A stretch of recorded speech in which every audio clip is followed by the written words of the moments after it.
Hi అండి, welcome to Bhavyasri Konaseema channel. మన ఛానల్ని ఇంకా ఎవరైతే సబ్స్క్రైబ్ చేయలేదో ప్లీజ్ సబ్స్క్రైబ్ చేయండి.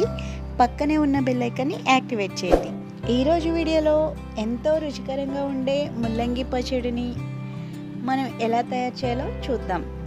ముల్లంగి సాధారణంగా తినరు కదండి, కానీ ఇలా పచ్చడి చేసి పెట్టండి. ఇంట్లో పిల్లలు పెద్దలు అందరూ ఇష్టంగా ఈ పచ్చడిని వేసుకుని తింటారు. చాలా ఆరోగ్యంగా ఉంటారు. దీనికి కావలసినవి రెండు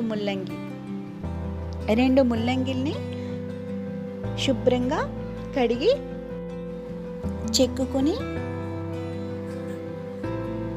ఈ విధంగా చిన్నగా ముక్కలు కట్ చేసుకుని పక్కన పెట్టుకోండి.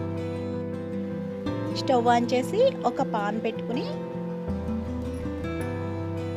పావు కప్పు వేరుశనగ గుళ్ళు వేసుకుని ఫ్రై చేసుకోండి. ఈ విధంగా ఫ్రై అయ్యాక ఇదే పాన్లో పావు కప్పు నువ్వులు కూడా వేసి ఫ్రై చేసుకోండి. ఇప్పుడు ఇందులో 2 టేబుల్ స్పూన్ల ఆయిల్ వేసి 7-8 ఎండుమిరపకాయలు వేసి ఫ్రై చేసుకోండి. ఇవి ఫ్రై అయ్యాక మనం ముందుగా కట్ చేసి పెట్టుకున్న ముల్లంగి ముక్కలను కూడా వేసి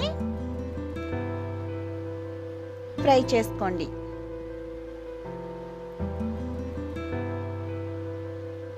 ఇవి ఫ్రై అవుతున్న లోపు మనం నిమ్మకాయ సైజ్ అంత చింతపండుని నానబెట్టుకోండి.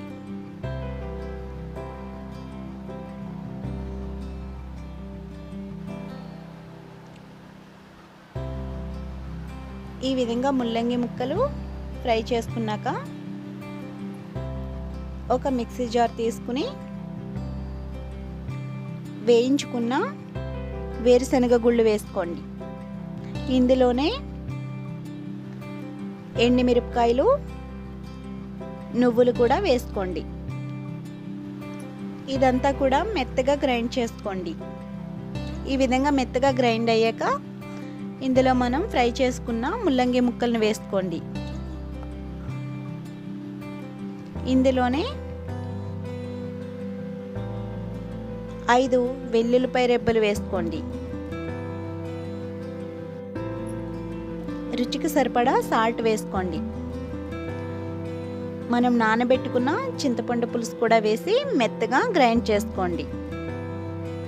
ఈ గ్రైండ్ చేసుకున్న పచ్చడిని తాలింపు వేసుకోండి.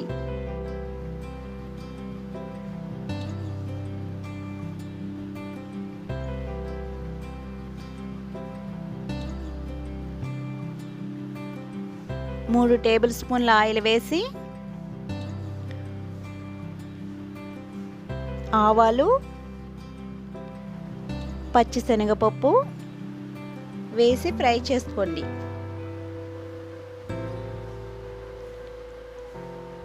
ఇవి ఫ్రై అయ్యాక ఎండుమిర్చి ముక్కలు వేసి జీలకర్ర వేసి ఫ్రై చేసుకోండి.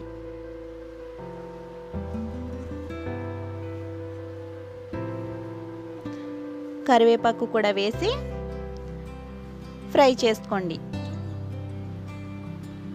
ఇవన్నీ ఫ్రై అయ్యాక ఇందులో మనం మెత్తగా గ్రైండ్ చేసి పెట్టుకున్న ముల్లంగి పచ్చడిని వేసి తాలింపు వేసుకోండి. అంతే అండి, ఎంతో సింపుల్గా ఈజీగా ముల్లంగి పచ్చడి రెడీ.